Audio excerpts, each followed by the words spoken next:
Hey, what's up everyone? This is Anthony from Anthony's Customs, and for this review we are looking at the Play Arts Kai Batman Arkham Origins Robin. This figure has been long awaited for many, or by many people. Long awaited for by many people. It's not only because it's an awesome design for Robin, but because it's no secret that the Arkham City version was not the best figure of Robin. Didn't turn out that great.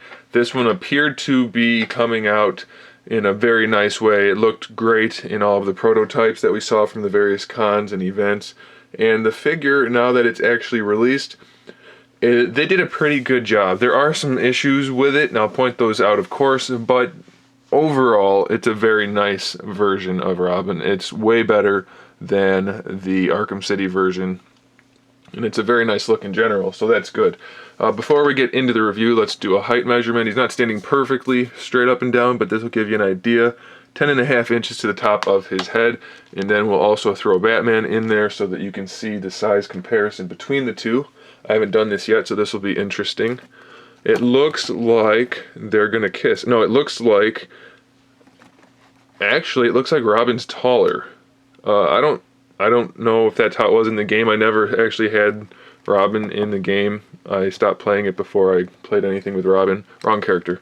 And I don't know if that's accurate or not. If somebody can let me know, please do. But it looks like Robin's actually a little bit taller than Batman, so that's potentially not ideal. If that's accurate, then it's perfectly fine, obviously. Okay, so he also comes with the standard Play Arts Kai display stage. I'm not going to show you that because they're all the same at this point, so why waste the time? Okay, accessory-wise, he comes with quite a few, actually. The first thing is this shield thing. I'm assuming it's a shield type of device. It looks like it's probably like fans out from the staff in the game. Like I said, I don't know for sure, but this is all one piece. It's done well enough. There's a little bit of glue spilling out there toward the top, but the detail work is done, like I said, well enough. It's not great, and it feels a little cheap, but it's not horrible, and it'll definitely suffice. It's kind of big, so that's probably why it feels cheap. You don't want it to be too heavy, so that's okay. It looks pretty cool. And then of course we have just the plain staff, which is pretty big. It has a little R on there. I don't know if that's supposed to be painted more than that or not, but it's not. The staff comes up to his chest, so it's pretty good size. A little bit narrower than a pencil. He has the two fist hands that you can see right there. And then of course he also has his open hands just for the style pose. So that's pretty good. Then he has 4 more right hands. I'm not sure why, and they kind of show them all in the insert with the display stage on there, so you can look at that when you get the figure. But he's got a bunch of different gripping hands. This one is obviously just a gripping hand to hold the staff, just a nice round open hand. Then this one has kind of a more closed semi-round opening. And this one has a very narrow opening, so that's probably for this. So we've also got that nicely detailed. I like that they did the little bit of dry brushing on there for weathering. So this hand will hold this. He holds it just fine.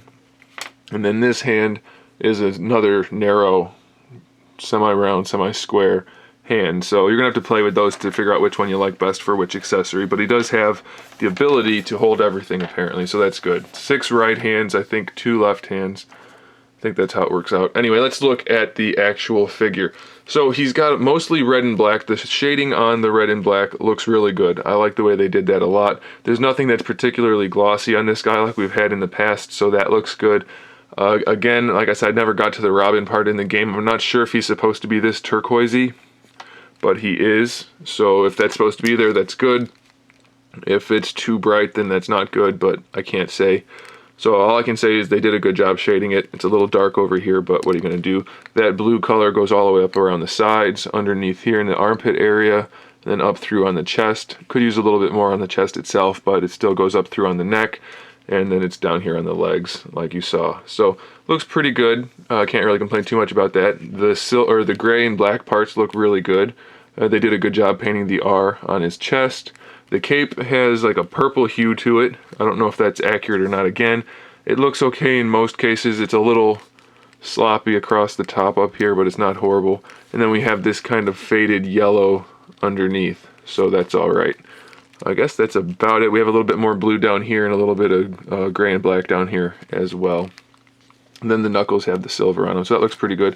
The face looks really good. They did not make it glossy at all. The face itself is nice and flat looking. And then the mask has a bit of a matte finish, so it looks good. The lips have a little bit of gloss. The eyes have a little bit of gloss. The hair does to make it look shiny, and then there's shading in that. So paint job wise, can't really complain too much. They got the little rivets done. You know, it's not a perfect figure, but it looks pretty darn good. I do like it. Sculpt-wise, we're looking pretty good again. They did the wrinkling throughout the cloth. The armor all looks pretty good. Hair looks pretty good. Face looks pretty good. Maybe a little flat in the face. Maybe a little bit more cheekbone in there, but it's not bad at all. I've seen pictures, so I'm not that familiar, but I do have an idea of what he's supposed to look like. He seems a bit off, but not too much that it's actually a problem. So that's it's no big deal. And maybe I'm wrong about that. I could be. Armor all looks good throughout the legs. Everything's nice. This is all textured in here, so that's pretty cool. The little pouches look really good. Cape sculpt is good. One of the really nice things about the cape is how much it overlaps. It looks like a solid piece while it's there, and then you have plenty of room to separate that. So that's pretty nice, and we'll talk about that under the articulation in a minute. Okay, now let's talk about articulation. So the head is on a double ball peg, as always. Pops off really easily though, and there's no alternate head, so that's a little strange. So you're gonna have to be careful with that. But it does have good range of motion, so I guess that's all right. The neck is on probably a double ball peg also. That's how they usually are designed.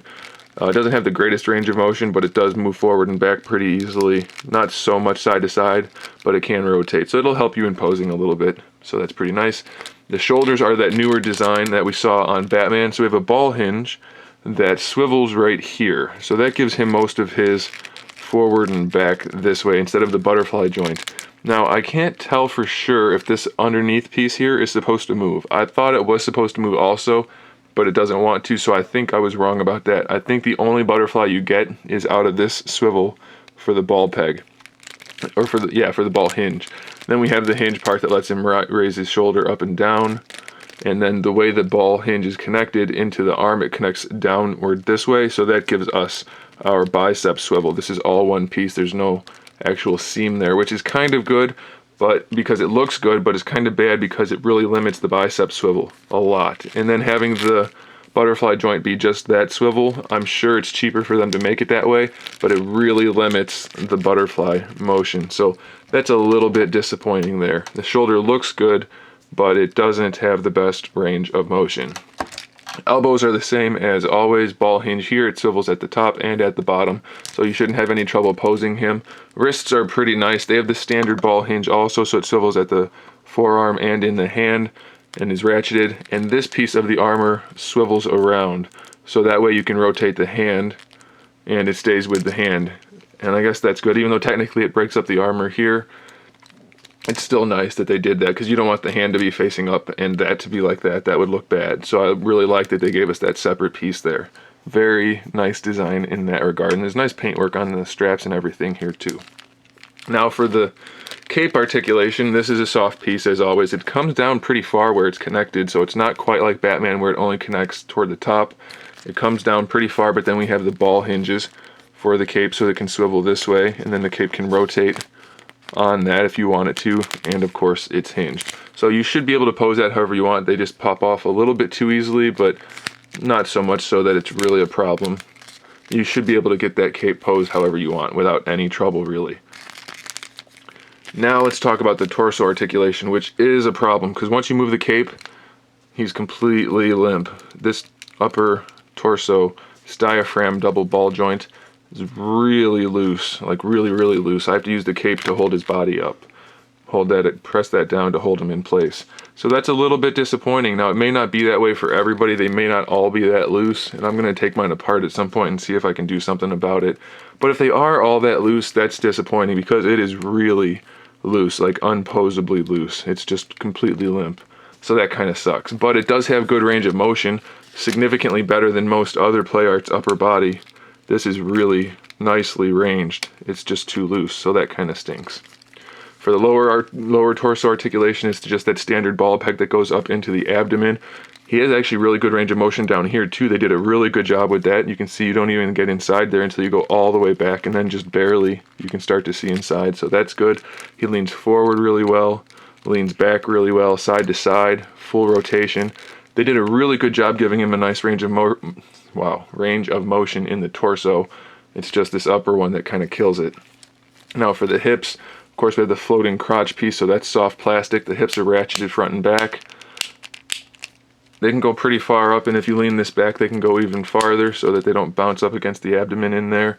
He's got really big butt cheeks, so it's going to be a little bit limiting. His thighs are a little bit too thick, I think, so they do limit it some, but it's not horrible. You can get pretty good range of motion out of it. This one keeps popping out on me. It's not broken, it just doesn't want to stay in place.